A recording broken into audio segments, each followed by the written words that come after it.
خالق سے مانگنا سنت ہے، اگر دے دے تو رحمت، نہ دے تو حکمت۔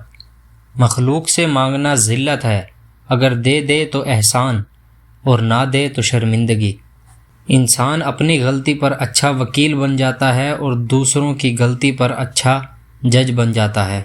حضرت علی رضی اللہ تعالیٰ عنہ نے فرمایا، جب انسان کی عقل مکمل ہو جاتی ہے تو اس کی گفتگو مختصر ہو جاتی ہے۔ حضرت علی رضی اللہ تعالیٰ عنہ نے فرمایا، جھوٹ بول کر جیتنے سے اچھا ہے تم سچ بول کر ہار جاؤ۔ خاموشی ایک عظیم نعمت ہے، خاص طور پر اس وقت جب اختلافات زیادہ ہوں، آوازیں بلند ہوں، علم کی کمی ہو اور دلیل کی کوئی اوقات نہ ہو۔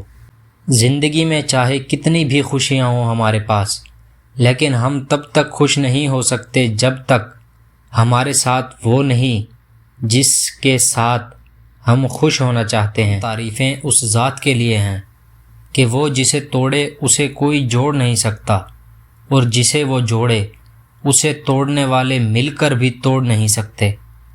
دنیا تمہیں اس وقت تک نہیں ہرا سکتی جب تک تم خود سے نہ ہار جاؤ۔ حضرت علی رضی اللہ تعالیٰ عنہ نے فرمایا، دوست کی غلطی ریت پر لکھو تاکہ پانی اسے مٹا دے، اور دوست کے احساس پتھر پر لکھو تاکہ کوئی اسے مٹا نہ سکے۔